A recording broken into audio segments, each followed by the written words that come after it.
Booking तो थल्ले cell हो रहे हैं, थल्ले सेल हो रहे हैं क्यों मार्केट च डिगी हुई है, कस्टमर है नहीं क्या, की मामला? कस्टमर भी कोई नहीं है अज तो कोई पिछले 15 दिनों तो मार्केट कस्टमर कोई नहीं आया। सारा तो ज्यादा मार्केट से हैगी मिल रहे ट्रैक्टर 240 260 385 4x4। शामदीद साडे यूट्यूब चैनल पैरागोन आटो अज आप मौजूद हाँ लाहौर मार्केट च। अज आप अपडेट शेयर करांगे 385 ट्रैक्टर की। जिदा कि तुहानू पता आप ATS का भी तुहानू दिखा चुके हैं तो दबंग ट्रैक्टर से भी आप वीडियो पा दी है। दोनों के रेट शेयर किए। अज आप 85 दी खूबियां दसांगे तो 85 का रेट शेयर करांगे, क्योंकि 85 मार्केट का ट्रैक्टर है। 385 मिलत वालियां दा तुहानू पता सारे जिमीदार इनू ही ज़्यादा यूज़ करते हैं। तो ये अज डिटेलन वीडियो बनाते हैं तो गल करते हैं। जरा अगे आओ दिल भाई, ए दिखाओ जरा ट्रैक्टर लागे आके सारा। तो मालक अपने नाल मौजूद ने शोरूम से आप मौजूद आ। अज के रेट तुहाडे नाल शेयर करांगे मार्केट के, और मार्केट के की चल रहा, बैंकलीस ट्रैक्टर मिलते पे ने या नहीं मिल रहे, कैश वैल्यू ट्रैक्टर की मिल रहे हैं या नहीं मिल रहे, हाजिर स्टॉक वा जां इहदी बुकिंग करवानी पैंदी आ। आओ आपां गलबात करते हैं।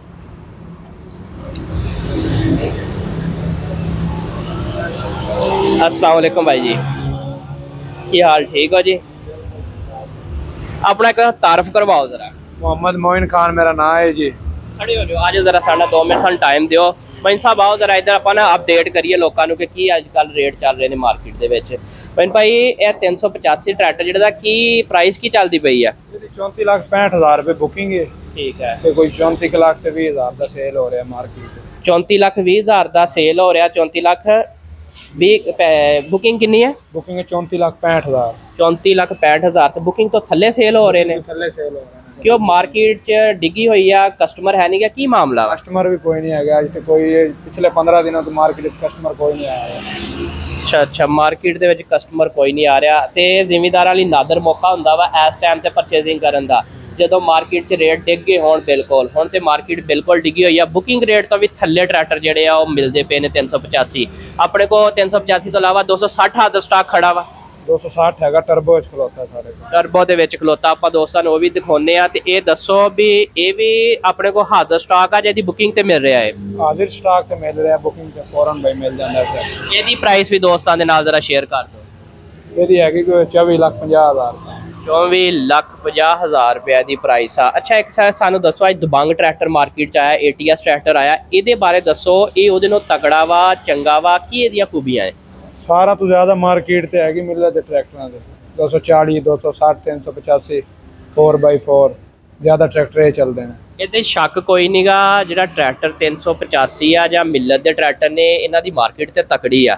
लेकिन अजकल ना बड़ा एक जिमीदारा उठिया जी दबंग ट्रैक्टर के बारे दसो, ATS के बारे दसो। मैं चाहता कि दोस्तों ने ये बारे भी दसिया जाए कि ये कितना तकड़ा उन्होंने तकड़ा है हर तरीके ना। एवरेज ये फ्यूल एवरेज भी तकड़ी है, बिल्कुल ठीक है ना। कोई खर्चा है, खर्चा भी नहीं है ट्रैक्टर वाला अपना। सही है। तो एक काम भी घट कटता है, नुकसान बेहतर हो गया। जरा 260 दिखाइए दोस्तों को। आओ जी लागे आओ तो 260 दिखाने 260 टर्बो वा। ये रिकवरी कीमत फिर दोस्तों दस देना जरा। 24,50,000। 24,50,000 दे विच हाजिर खड़ा वा। जे लेना हो तो अपना एड्रैस दस दिओ देखने वाले दोस्तों ताकि जिन्हें लेना हो। ट्रैक्टर फार्म नज़द बेगम कोट चौक PSO पंप। अपना नंबर भी जरा शेयर करो कोई जरा। 322 72 40 384। साढ़े को स्पेयर पार्ट भी होंदा ट्रैक्टरां दे स्पेयर पार्ट भी मिलते हैं। तो 260 भी खड़ा वा। 385 जे किसी ने छोटा 240 मैसी लेना हो 240 भी बुकिंग ते मिलेगा जी। उसकी कीमत भी दस जो दोस्तों 20,20,000 रुपये का वो ट्रैक्टर जोड़ा वो तुहानू अज दे रेट ते मिल जूगा। तो उम्मीद आ तुहानू अज दी अपडेट जी अच्छी लगी होएगी। आपां तुहाडे नाल नवी वीडियो मिलते हैं। सानू इजाजत दिओ जी, रब रखा।